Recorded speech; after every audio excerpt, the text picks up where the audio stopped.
नमस्कार बंधुओं, उत्कर्ष परिवार में आप सभी का बहुत बहुत स्वागत अभिनंदन है। मैं सहदेव चौधरी आप सभी को नमस्कार करता हूं।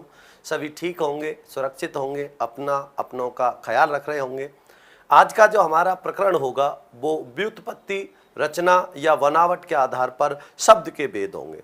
पिछली कक्षा तक हम उत्पत्ति या स्रोत के आधार पर शब्द के भेद पढ़ चुके थे। तो बिल्कुल आज का हमारा प्रकरण है वो है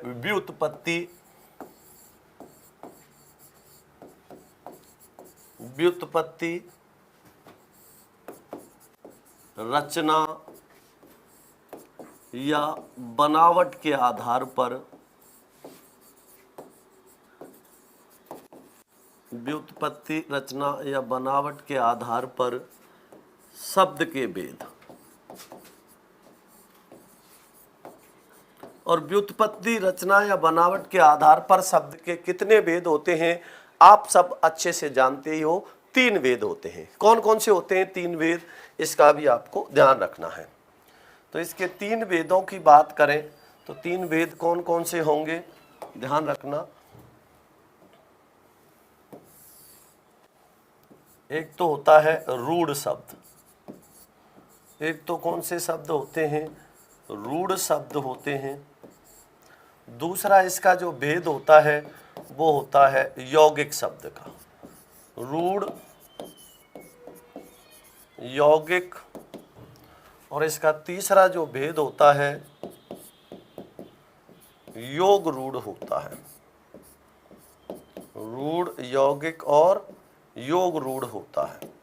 तो व्युत्पत्ति, रचना या बनावट के आधार पर इसके हमने कितने भेद कर दिए, 3 भेद कर दिए। कौन कौन से, रूढ़, यौगिक और योग रूढ़। अब रूढ़ शब्द क्या होते हैं, यौगिक शब्द क्या होते हैं, योग रूढ़ शब्द क्या होते हैं, ये सारी बातें आपको बड़े ध्यान से और पूर्ण मनोयोग से समझनी है। बिल्कुल।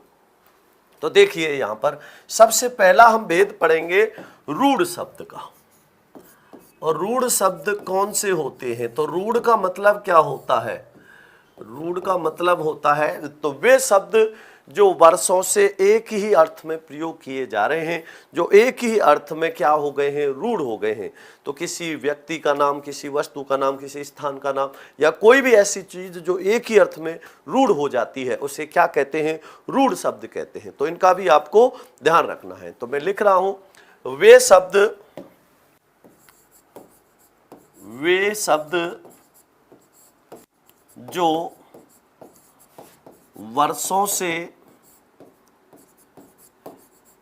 एक ही अर्थ में, वे शब्द जो वर्षों से एक ही अर्थ में प्रयुक्त होकर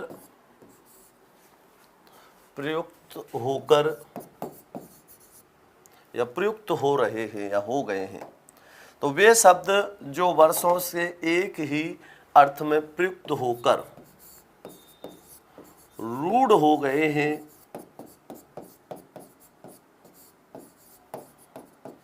अर्थात दूसरी भाषा में लिख रहा हूं मैं इसको, अर्थात वे शब्द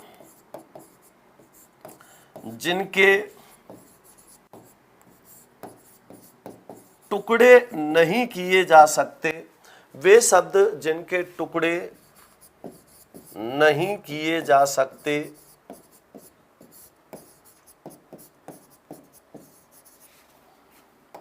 तथा एक ही अर्थ में या एक ही रूप में प्रयोग किए जाते हैं, एक ही रूप में प्रयोग किए जाते हैं,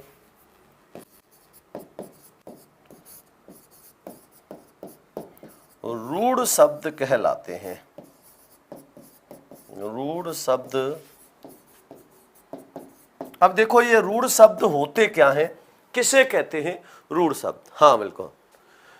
तो इसमें ध्यान क्या रखना है, वे शब्द जो वर्षों से एक ही अर्थ में रूढ़ हो गए, एक ही अर्थ में प्रयोग किए जा रहे हैं, इनका आपको ध्यान रखना है। क्योंकि ये एक ही अर्थ में प्रयोग होने के कारण, एक ही अर्थ में रूढ़ होने के कारण इनको एक रूढ़ शब्द कहलाते हैं। देखो इसमें कैसे ध्यान रखना है, अगर यौगिक शब्द होंगे तो उनका क्या होगा, टुकड़े हो जाएंगे और दोनों शब्दों का अलग अलग अर्थ होगा। लेकिन जो रूढ़ शब्द होंगे इनके टुकड़े नहीं किए जा सकते, इनके टुकड़े नहीं हो सकते, जैसे हैं वैसे ही प्रयोग किए जाते हैं, इसलिए इनको क्या कहते हैं, रूढ़ शब्द कहते हैं। वेरी गुड इवनिंग, ध्यान दो और अच्छे से समझो, रस भी पढ़ाएंगे, घबराओ मत। जैसे अब मैं कुछ उदाहरण लिख रहा हूं, जैसे बाप। अब इसमें बाप शब्द के टुकड़े हो सकते हैं क्या? नहीं हो सकते, ये एक ही अर्थ में प्रयोग हो रहा है, नहीं हो रहा। तो जैसे मैंने कहा बाप है। अब इसके अलावा और भी खूब सारे शब्द हैं, जैसे मैंने लिखा दिन। अब इस दिन के टुकड़े हो सकते हैं क्या? नहीं हो सकते। मैंने लिखा धूप। अब इस धूप शब्द के टुकड़े हो सकते हैं क्या? नहीं हो सकते। दिन है, धूप है। इसके अलावा मैंने लिखा पहाड़, इसके टुकड़े हो सकते हैं क्या? नहीं हो सकते। तो दिन, धूप, पहाड़। मैंने यहां लिखा नदी, नदी के टुकड़े हो सकते हैं क्या? नहीं हो सकते। तो ध्यान क्या रखना है? हाँ बिल्कुल, हाँ, वे शब्द जिनमें ईगो आ गया है और अटल है वो शब्द होते हैं। बिल्कुल, देखो कैसे कैसे याद रखते हैं, बहुत बहुत धन्यवाद। बिल्कुल, तो ये भी थोड़ा सा ध्यान रखना। देखो, तो बाप, दिन, धूप, पहाड़, नदी। आप और समझो, लड़का, स्त्री, आकाश, आकाश, रोटी, दीपक, पुस्तक। अब ये सब कैसे शब्द हैं? रूढ़ शब्द हैं, क्योंकि इनके आप टुकड़े करोगे तो इनके टुकड़े नहीं हो सकते हैं। देशा शब्द है, बिल्कुल देशा शब्द भी तो इसमें आ जाएंगे। मतलब ध्यान कैसे रखना है, रूढ़ शब्दों को कैसे याद रख सकते हो, कैसे पहचान सकते हो कि इनके टुकड़े नहीं होंगे, इनके टुकड़े नहीं हो सकते। नीरज इसमें नहीं आ सकता, क्योंकि नीरज के तो टुकड़े हो जाएंगे। आपने कहा जैसे कि नीरज शब्द है, अब नीरज शब्द इसमें नहीं आएगा, क्योंकि इसके तो टुकड़े हो गए। नीर माने पानी में, जा माने जन्म लेने वाला, ये किस में चला जाएगा? अर्थ में, कमल के अर्थ में। तो ये योग रूढ़ शब्द होगा। हाँ, बहुत बहुत अच्छी बात है दीनदयाल भाई जी, स्वस्थ रहो ऐसे ही, बिल्कुल आगे बढ़ते रहो, उन्नति करते रहो। हाँ बिल्कुल, भरतपुर, अरे भरतपुर का तो होगा भरत धनपुर हो जाएगा, किशनगढ़। हाँ, तो इसका आपको ध्यान रखना है। तो वे शब्द जो वर्षों से एक ही अर्थ में रूढ़ हो गए हैं, जिनके टुकड़े करने पर कोई अर्थ नहीं निकलता, अर्थात जिनके टुकड़े नहीं किए जा सकते, वो क्या कहला सकते हैं? उनको क्या कहते हैं? रूढ़ शब्द कहते हैं। तो ज्यादा उदाहरण में नहीं लिख रहा, इतने से ही आपको समझ जाना है कि जो रूढ़ शब्द होते हैं, जिनके टुकड़े नहीं होते हैं, वो सब किस में आ जाएंगे? रूढ़ में। तो यहां भी ध्यान रखना है। हाँ, तो इसका थोड़ा सा ध्यान रखना। बिल्कुल, सर और सर में बहुत अंतर है। सर माने बाण होता है और सर माने सर होता है, तो बिल्कुल सही बात है। हाँ, तो इसका थोड़ा सा ध्यान रखना। तो इनका आपको समझ आ गया होगा। तो रूढ़ शब्द में तो ऐसा कुछ है ही नहीं जिसमें आपको कोई कंफ्यूजन हो। ध्यान कैसे रखोगे? इनके टुकड़े नहीं किए जा सकते, वर्षों से एक ही अर्थ में प्रयोग होने के कारण ये रूढ़ हो गए हैं। तो यहां तक तो ये बात आपकी समझ आ गई। अब इसके आगे बात करेंगे यौगिक शब्द की। तो यौगिक शब्द कौन से होते हैं उसको भी ध्यान देना और समझना। दूसरा इसका भेद कौन सा होता है? यौगिक शब्द। अब नाम से ही पता लग रहा होगा, योग धन एक। अब यौगिक है, इसका मतलब यौगिक में तो एक से अधिक हो जाते हैं, जोड़ा हो गया, योग हो गया। तो यौगिक है तो इसका मतलब एक शब्द नहीं होगा, एक से अधिक होंगे। हाँ बिल्कुल। अब इसमें कैसे ध्यान रखोगे? तो यौगिक शब्द कौन से होते हैं, मैं यहां लिख रहा हूं पहले। वे शब्द जो दो या दो से अधिक, वे शब्द जो दो या दो से अधिक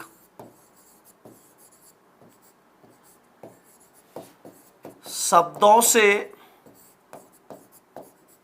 वे शब्द जो दो या दो से अधिक शब्दों से मिलकर बनते हैं, दो या दो से अधिक शब्दों से मिलकर बनते हैं, दोनों शब्दों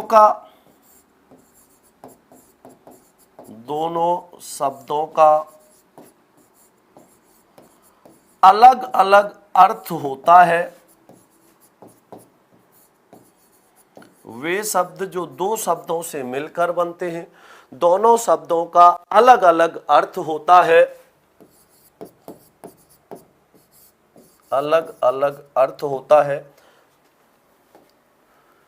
तो वे शब्द जो दो या दो से अधिक शब्दों से मिलकर बनते हैं, दोनों शब्दों का अलग अलग अर्थ होता है और अपने ही अर्थ में प्रयोग किए जाते हैं। किसमें? अपने ही अर्थ में प्रयोग किए जाते हैं। अपने ही अर्थ में प्रयोग किए जाते हैं। यौगिक शब्द कहलाते हैं। किसी अन्य के अर्थ में रूढ़ नहीं होते, अपने अर्थ में प्रयोग किए जाते हैं, यौगिक शब्द कहलाते हैं। क्या कहलाते हैं? यौगिक शब्द कहलाते हैं। अब यौगिक शब्द कैसे कहलाते हैं, इनको भी समझना ध्यान से। हाँ स्वीटी, गुड इवनिंग। ध्यान दो, पूरी तरह से अच्छे से समझो और पढ़ो, ठीक है ना, ध्यान देना। अब तो मैंने क्या कहा, वे शब्द जो दो या दो से अधिक शब्दों से मिलकर बनते हैं, दोनों शब्दों का अलग अलग अर्थ होता है और अपने ही अर्थ में प्रयोग किए जाते हैं, किसी अन्य के अर्थ में रूढ़ नहीं होते, अपने ही अर्थ में प्रयोग किए जाते हैं। बिल्कुल, हाँ, तो ये भी चीज ध्यान रखना, ठीक है ना। तो यह बात समझ आई नहीं आई? तो अब इसमें कैसे ध्यान रखोगे, जब दो शब्द मिलकर एक हो रहे हो, दोनों शब्दों का अलग अलग अर्थ हो, लेकिन प्रयोग किसी तीसरे के अर्थ में नहीं होने चाहिए, अपने ही अर्थ में प्रयोग किए जाने चाहिए। तीसरे के अर्थ में रूढ़ हो जाएंगे तो फिर तो वो किस में चला जाएंगे, योग रूढ़ में चले जाएंगे। तो ये आपको विषय ध्यान रखना है। धन्यवाद सीमा जी, पियो और समझते रहो, ध्यान से पढ़ते भी रहो। देखो यहाँ तो मैंने लिखा जैसे, अब यहां पर मैंने लिख दिया जैसे, उदाहरण लिख रहा हूं। मान लो एक बहुत सरल उदाहरण ले रहा हूं मैं यहां, पर्यावरण। अब जो ये पर्यावरण शब्द है, ये दो शब्दों से मिलके बना है। किस किस से मिलके बना है? एक तो परि से और दूसरा आवरण से। अब दो शब्दों से मिलके बना है, नहीं बना, दोनों शब्दों का अलग अलग अर्थ है। हाँ बिल्कुल, हाँ बिल्कुल। तो देखिए यहां पर, तो परि का मतलब क्या होता है? चारों ओर।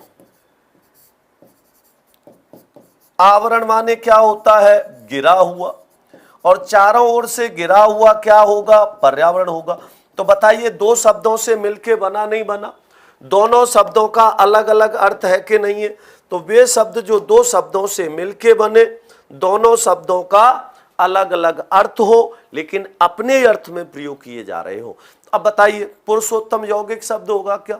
पुरुषों में उत्तम श्रेष्ठ कौन किसके लिए रूढ़ हो जाएगा? ये भगवान श्री राम के लिए। तो जाहिर सी बात है क्या चला जाएगा? ये बहुब्री में जाता है। तो बहुब्री समास के सारे उदाहरण किस में चले जाएंगे?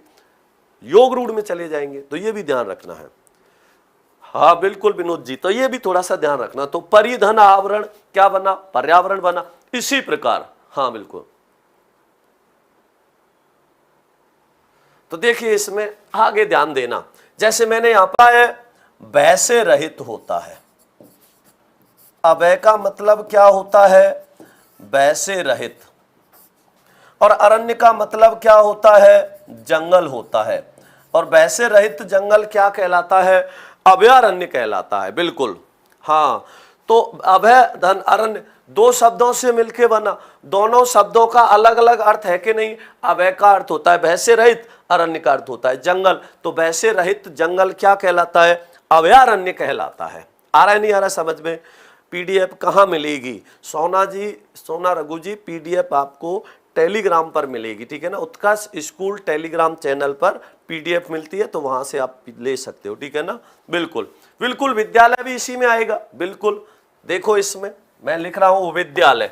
और विद्यालय किससे मिलके बना है? विद्यालय।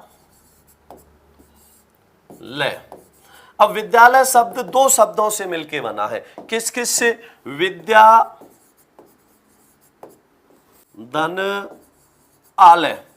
अब दोनों शब्दों का अलग अलग अर्थ है कि नहीं है, और दोनों शब्दों का अलग अलग अर्थ है, अपने ही अर्थ में प्रयोग किए जा रहे हैं, तो कैसे शब्द कहलाएंगे? यौगिक शब्द होगा, नहीं होगा? पर्यावरण लिखा, विद्यालय लिखा, इसी प्रकार और भी लिख सकते हैं, जैसे मैंने आपको लिखा बिल्कुल रसोई घर, हिमालय, तो रसोई घर। अब रसोई घर किससे मिलके बना है? दो शब्दों से। दो शब्द कौन कौन से हैं?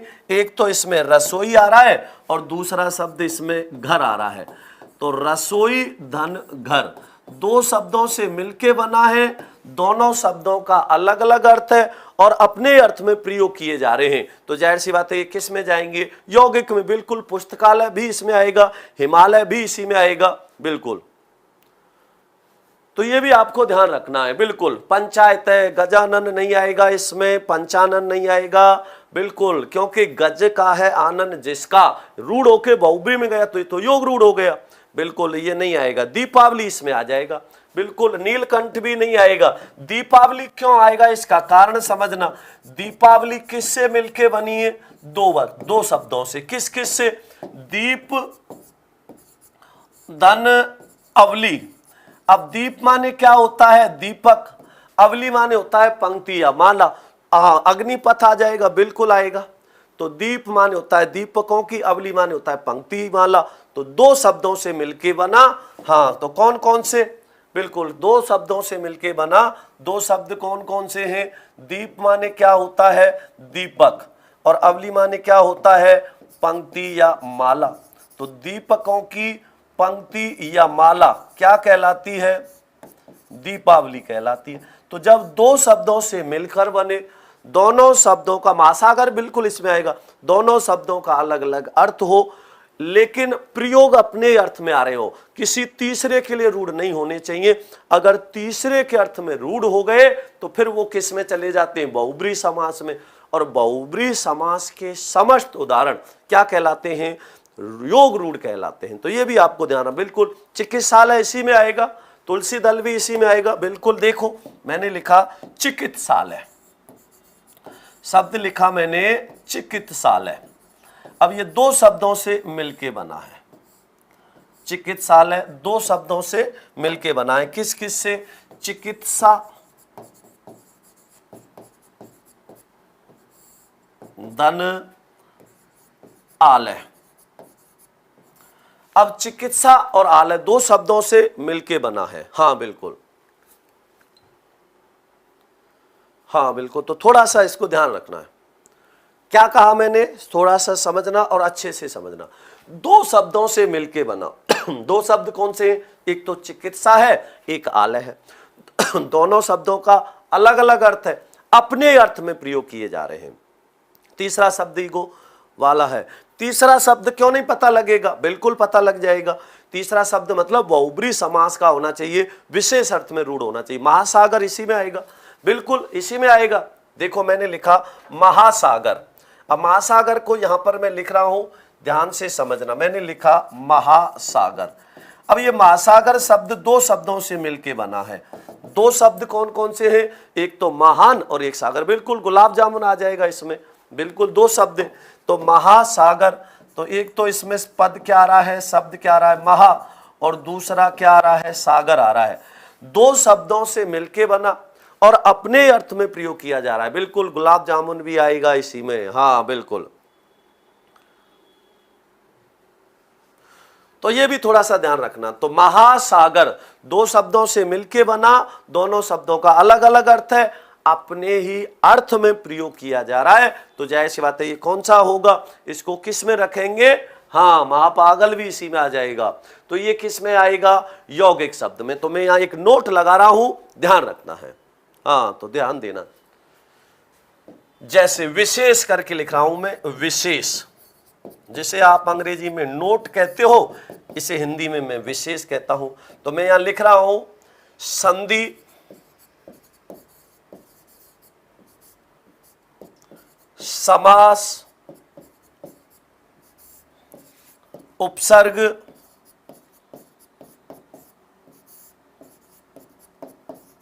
और प्रत्यय के समस्त उदाहरण। संधि, समास, उपसर्ग और प्रत्यय के समस्त उदाहरण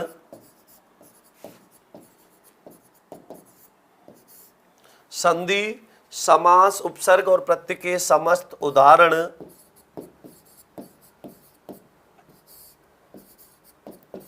यौगिक शब्द कहलाते हैं। यौगिक शब्द कहलाते हैं। यौगिक शब्द कहलाते हैं। केवल बहुव्रीहि समास को छोड़कर, बहुव्रीहि समास इसमें नहीं आएगा, केवल बहुव्रीहि समास को छोड़कर, केवल बहुव्रीहि समास को छोड़कर। तो ये बात समझ आई नहीं आई? क्या कहा कि वे शब्द जिनका संधि विच्छेद नहीं हो सकता, जिनके टुकड़े नहीं हो सकते, वर्षों से एक ही अर्थ में प्रयोग किए जा रहे हैं। हाँ बिल्कुल, तो वो क्या कहलाते हैं, किस में रखे जाते हैं? तो वर्षों से एक ही अर्थ में प्रयोग हो रहे हैं तो रूढ़ शब्द।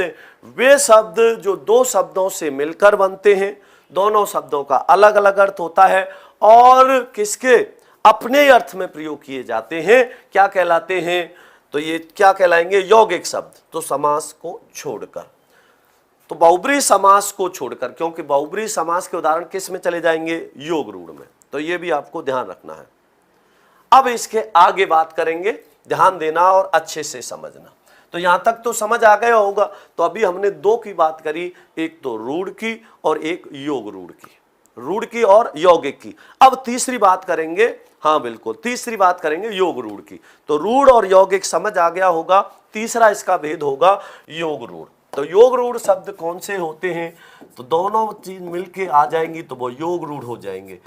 नाम से ही पता लग गया होगा कि यौगिक भी है और विशेष अर्थ में रूढ़ भी हो रहे हैं, तो वो योग रूढ़ शब्द कहलाते हैं।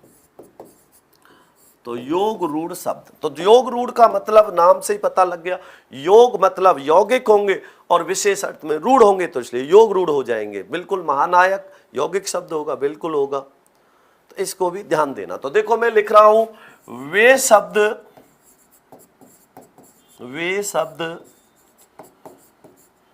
जो दो शब्दों से मिलकर बनते हैं, वे शब्द जो दो शब्दों से मिलकर बनते हैं,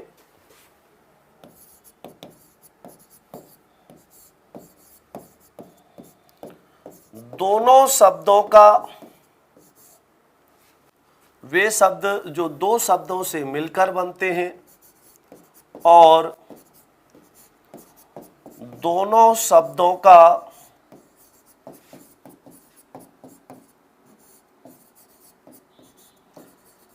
अलग अलग अर्थ होता है,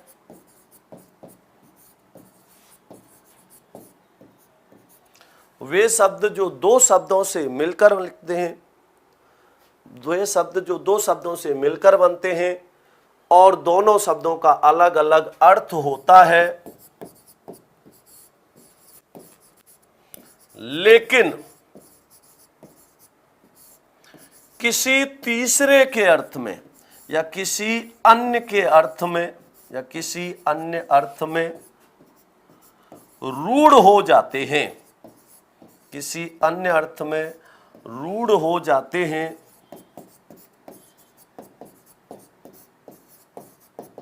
किसी अन्य अर्थ में रूढ़ हो जाते हैं, योग रूढ़ शब्द कहलाते हैं। योग रूढ़ शब्द कहलाते हैं।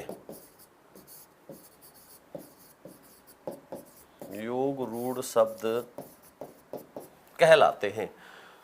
हाँ, अब यहां कुछ समझ आया नहीं आया?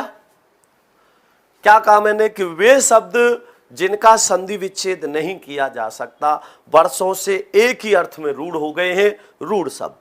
वे शब्द जो दो शब्दों से मिलकर बनते हैं, दोनों शब्दों का अलग अलग अर्थ होता है, लेकिन अपने अर्थ में प्रयोग किए जाते हैं, यौगिक शब्द कहलाते हैं। और वे शब्द जो दो शब्दों से मिलकर तो बनते हैं लेकिन किसी अन्य अर्थ में रूढ़ हो जाते हैं, योग रूढ़ शब्द कहलाते हैं। अब इसका ध्यान देना और बिल्कुल आराम से समझना। जैसे अब मैं कुछ उदाहरण लिख रहा हूं, इसके ध्यान से समझ लेना। जैसे मैंने लिखा बहुत अच्छा उदाहरण है आशुतोष। अब आशुतोष दो शब्दों से मिलके बना है। दो शब्द किस किस से मिलके बना है? एक तो इसमें आ रहा है आशु और दूसरा इस समय शब्द क्या आ रहा है? तोष आ रहा है। अब आशु का मतलब क्या होता है? शीघ्र होता है। आशु का मतलब क्या होता है? शीघ्र होता है। और तोष का मतलब क्या होता है? प्रसन्न होता है। तोष का मतलब होता है संतुष्ट या प्रसन्न। अब बताइए दो शब्दों से मिलके बना नहीं बना? बिल्कुल। दोनों शब्दों का अलग अलग अर्थ है कि नहीं है? बिल्कुल अर्थ है। लेकिन ये किसके अर्थ में हो गया? अन्य के अर्थ में, ठीक है ना? तो ये क्या कहलाएगा? योग रूढ़। तो शीघ्र ही प्रसन्न होने वाला है जो भगवान शिव के लिए रूढ़ हो गया। तो कैसा शब्द होगा ये? योग रूढ़ हुआ नहीं हुआ? हाँ बिल्कुल। तो आशु माने शीघ्र, तोष माने प्रसन्न होना। शीघ्र ही प्रसन्न होने वाला कौन है? भगवान शिव। तो बहुब्री समास का उदाहरण है कि नहीं है? तो जितने भी बहुब्री समास के उदाहरण हैं वो सब किस में चले जाते हैं? योग रूढ़ में चले जाते हैं। तो इनके और भी खूब सारे उदाहरण लिखेंगे, बिल्कुल लिखेंगे। हाँ बिल्कुल। जलज है, पंकज है, ये भी रूढ़ होके चले जाएंगे। तो अब देखो इसमें और भी उदाहरण लिख रहा हूं मैं, जैसे समझना गुडाकेश। मैंने एक शब्द लिखा गुडाकेश। अब ये गुडाकेश किस किस से मिलके बना है? दो शब्दों से। दो शब्द कौन कौन से हैं? एक तो गुडाका है और एक ईश है। एक तो गुडाका है और एक ईश है। गुडाका का मतलब क्या होता है? नींद होता है। गुडाका का अर्थ क्या होता है? नींद। और ईश का मतलब क्या होता है? ईश्वर या स्वामी होता है। ईश का मतलब क्या होता है? ईश्वर या स्वामी होता है। अब दोनों पद मिलके, दोनों शब्द मिलके किसके लिए रूढ़ हो गए हैं? नींद का है ईश्वर जो, अर्थात किसके लिए आ रहा है ये? अर्जुन या भगवान शिव के लिए। गुडाकेश किसको कहते हैं? अर्जुन को भी कहते हैं और भगवान शिव को भी कहा जाता है। तो दोनों पद मिलकर किसके लिए रूढ़ हो रहे हैं? किसके लिए प्रयोग हो गए ये दोनों मिलकर? अर्जुन या शिव के लिए। तो जब दो पद मिलके किसी तीसरे के अर्थ में रूढ़ हो जाए तो उनको अन्य अर्थ में प्रयोग हो जाए, उनको क्या कहते हैं? वो किसके अर्थ में चले जाते हैं? वो जाते हैं योग रूढ़ शब्द में, ठीक है ना? और समझिए इसमें बिल्कुल पंचानन भी इसी में आएगा, त्रिनेत्र भी इसी में आएगा, चतुर्भुज भी इसी में आएगा। अब देखो चतुर्भुज, इसको समझना। चतुर्भुज, भगवान चतुर्भुज है कि नहीं है? अब चतुर्भुज किससे मिलके बना है? चतुय धन भुजा, चतुय धन भुज। तो ये भुजा का भुज शेष रह गया है, तो चतुय धन भुज। तो चतुय धन भुज मतलब चार है भुजाएं जिसकी, अर्थात ये किसके लिए रूढ़ हो जाता है? भगवान विष्णु के लिए रूढ़ हुआ नहीं हुआ? अब जब दो पद मिलकर किसी तीसरे के लिए रूढ़ हो रहे तो जाहिर सी बात है ये किस में चला जाएगा? बहुब्री समास। अब आपके दिमाग में एक बात और आ रही होगी, हाँ बिल्कुल। कौन सी बात आ रही होगी? समझना कि ये चतुर्भुज तो चार भुजाओं का समूह भी तो होता है। तो फिर ये तो ऐसा ध्यान रखना कि आपको अगर चतुर्भुज शब्द है, अब वो बहुब्री में भी आ रहा है, द्विगु में भी आ रहा हो, तो वो बहुब्री में आ रहा होता है तो फिर वो बहुब्री में ही रखना है। हाँ बिल्कुल। तो ये थोड़ा सा ध्यान रखना। समझ आया नहीं आया?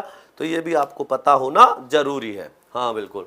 लक्ष्मण नहीं होगा, आशु परमार भाई जी, अर्जुन और शिव के लिए आता है। चतुर्भुज भगवान विष्णु के लिए। अब एक इससे ही मिलता उदाहरण और बता रहा हूं मैं, जैसे हम लिखते हैं पीतांबर। क्या लिखेंगे? पीतांबर। अब ये पीतांबर भी किससे मिलके बना है? दो शब्दों से।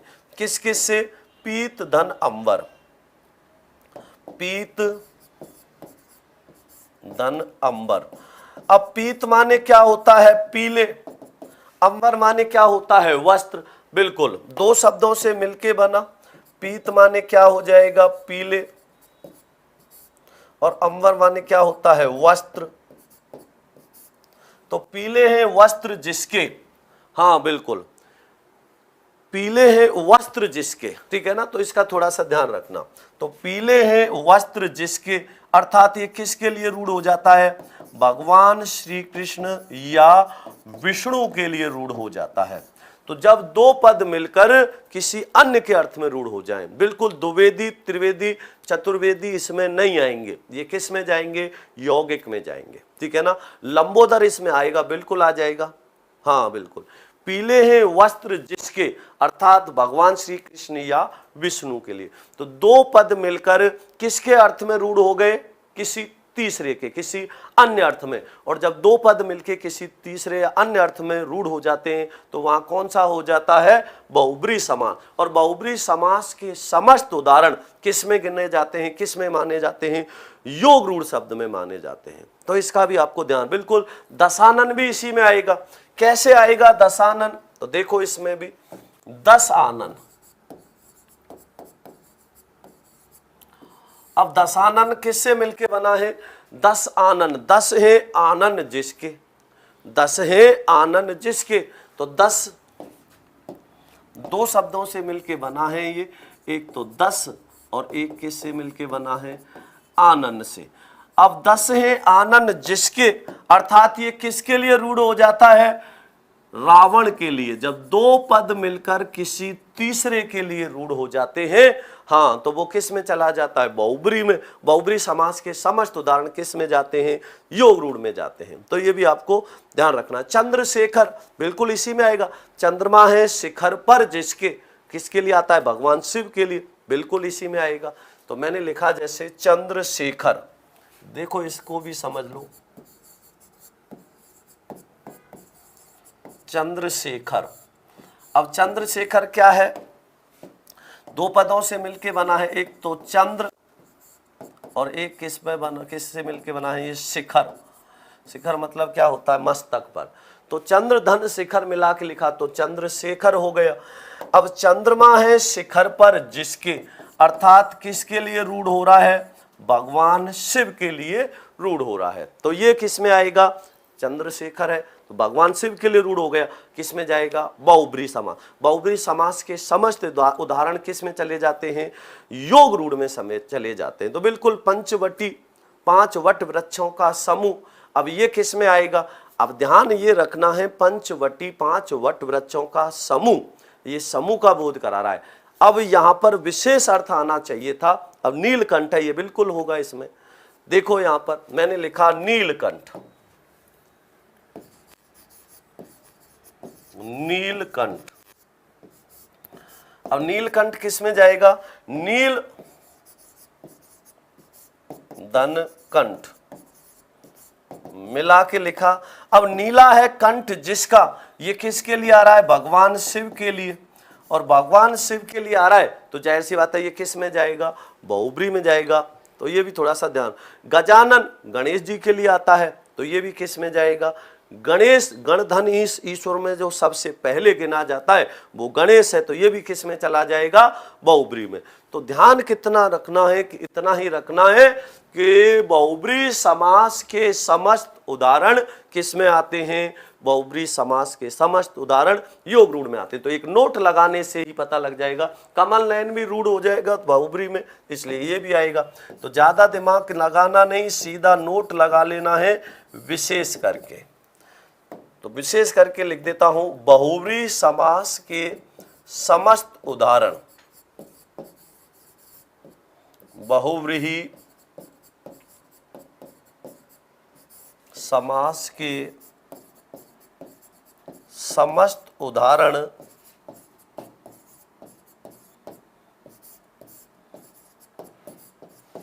योग रूढ़ शब्द कहलाते हैं।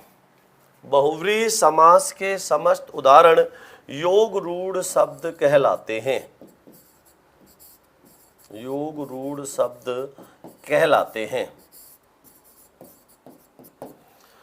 तो बहुव्रीहि समास के जितने भी उदाहरण, मीनाक्षी इसमें आएगा। मीन कहते हैं मछली को, मछली जैसे आंखों वाली जिस स्त्री की आंखें कैसी हो, मछली के जैसी सुंदर हो, तो ये यौगिक में जाएगा। ठीक है ना, बिल्कुल ध्यान रखना। तो समझ आया नहीं आया? तो रूढ़, यौगिक और योग रूढ़, ये हमने कितने भेद कर लिए? 3 भेद। अब मैं एक प्रश्न लिखा रहा हूं, मुरारी भी योग रूढ़ में ही जाएगा। मुर नामक राक्षस का अरिमान होता है शत्रु, तो मुर नामक राक्षस का शत्रु है जो मुरारी होगा। अब मुरारी है तो जाहिर सी बात है किस में चला जाएगा? भगवान श्री कृष्ण के लिए रूढ़ होने के कारण योग रूढ़ में जाएगा। तो बिल्कुल ध्यान रखना, आगे समझो इसमें। अब देखिए यहां पर मैं कुछ प्रश्न लिख रहा हूं, ध्यान से समझना और ध्यान देना। मैंने प्रश्न लिखा, निम्नलिखित में से, उत्तर बहुत ध्यान से और सोच के देना है। निम्नलिखित में से रूढ़ शब्द का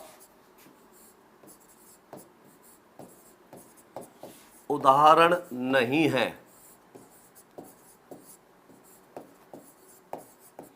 निम्नलिखित में से रूढ़ शब्द का उदाहरण नहीं है। अब इसमें एक बहुत ध्यान से समझना है। पहला विकल्प यहां पर लिख दिया, पहला विकल्प मैंने लिखा यहां जैसे बकरी। दूसरा विकल्प लिख दिया मैंने यहां पर लड़की। तीसरा विकल्प लिख दिया मैंने यहां पर खग, और चौथा विकल्प लिख दिया यहां पर गाय। अब इसको बहुत ध्यान से समझना है। हाँ बिल्कुल, अब इसका उत्तर क्या होगा ये आपको ध्यान देना है। दीनदयाल राव भाई जी, बुक कौन सी अच्छी रहेगी? तो देखो एसआई के लिए अगर आप बात कर रहे हो तो सबसे पहले तो आपको अच्छे से नोट्स बनाने हैं अपने, ठीक है ना? हाँ बिल्कुल, अच्छे से नोट्स बना सकते हो। कोई भी ऐसी बुक जिसमें अशुद्धियां नहीं हो, आप उसको सहारा ले सकते हो, आराम से पढ़ सकते हो। हाँ बिल्कुल, हाँ बिल्कुल। तो यहां पर बहुत अच्छा उदाहरण है। इसका उत्तर क्या होगा? अब देखो सबके उत्तर अलग आ रहे हैं। प्रश्न क्या पूछा है कि निम्नलिखित में से रूढ़ शब्द का उदाहरण नहीं है, कौन सा नहीं है?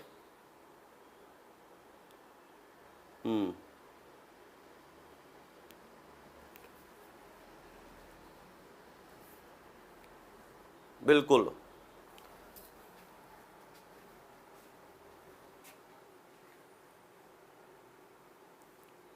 बकरी, लड़की, खग, गाय। अब इसमें आपको और भी कई बातें समझनी है, ध्यान देना। उत्तर इसका सबका अलग अलग आ रहा है। हाँ 3 उत्तर अधिकांश दे रहे हैं, कुछ उत्तर इसका 2 भी दे रहे हैं। हाँ अब देख लो इसमें, अब समझ लो इसका सही उत्तर क्या होगा? विकल्प तीसरा होगा खग। अब आपने गाय क्यों नहीं दिया? अरे गाय में भी तो अयादि संधि है कि नहीं है? गई धन ए।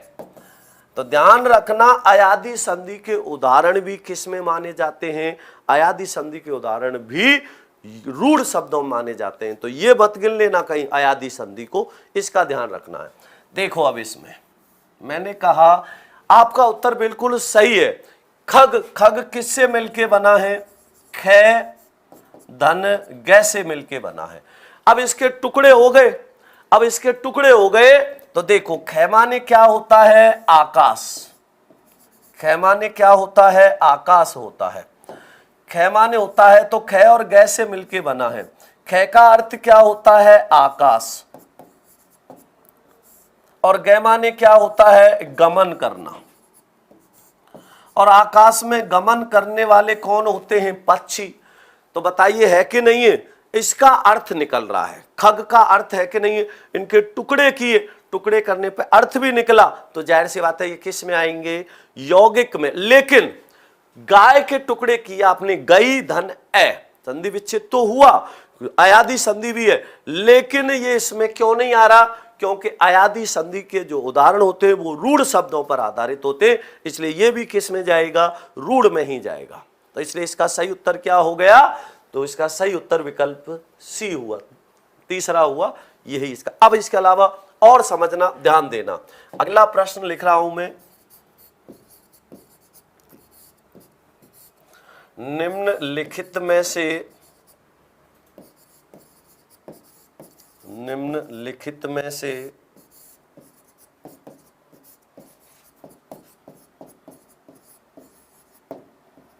योग रूढ़ शब्द का उदाहरण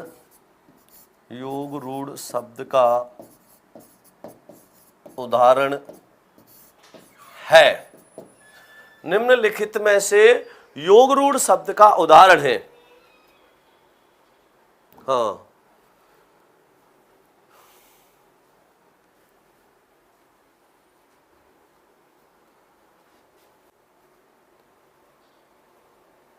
बिल्कुल, बहुत बढ़िया बात है दीनदयाल जी। देखो, तो निम्नलिखित में से योग रूढ़ शब्द का उदाहरण है, तो कौन सा है, ध्यान देना इसमें। जैसे पहला विकल्प लिखा मैंने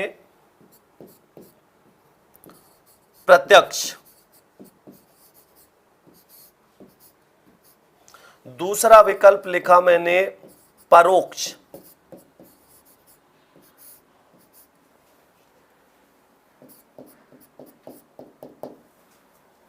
तीसरा विकल्प लिखा नकटा, और चौथा विकल्प लिख दिया मैंने इसका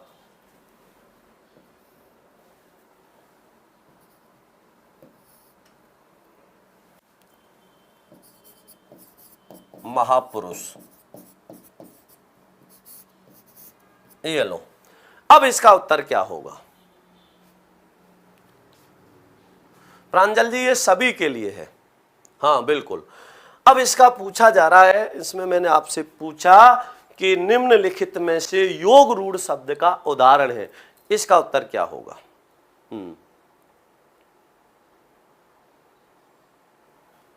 प्रत्यक्ष, परोक्ष, नकटा, महापुरुष, बहुत अच्छा उदाहरण है।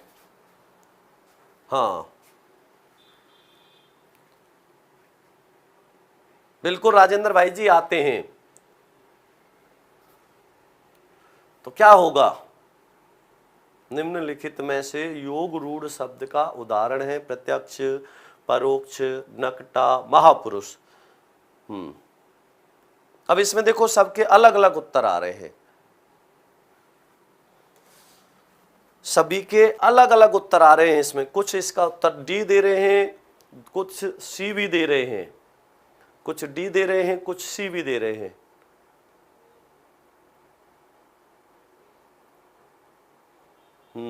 डी का उत्तर ज्यादा आ रहा है।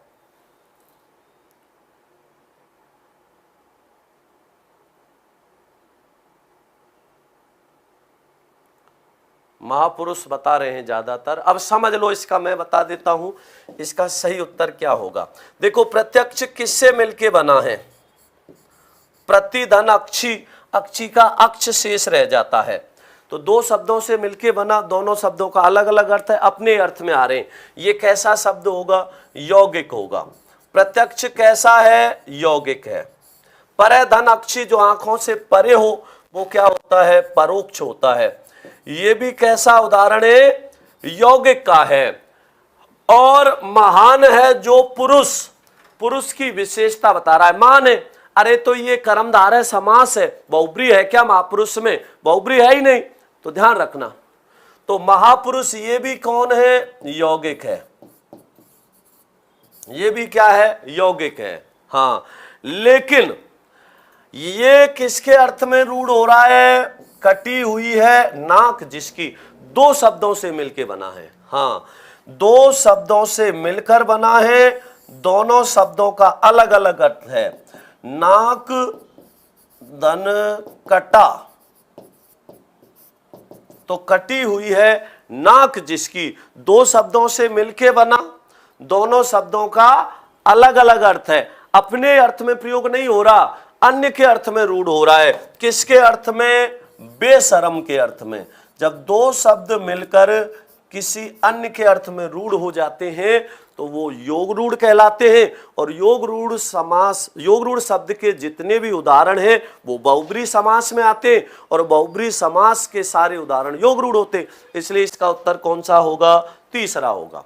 तो दो पद मिलके जब किसी तीसरे के अर्थ में रूढ़ हो जाएं, योग रूढ़ कहलाते हैं। तो यहां पर उत्तर विकल्प तीसरा होगा। क्यों है इसका कारण समझ आ गया। भाई बहन को 500 रुपए देता है कर्म में, क्योंकि फर्ज है उसका, द्विकर्मक क्रिया होगी, ठीक है ना, द्विकर्मक क्रिया होगी।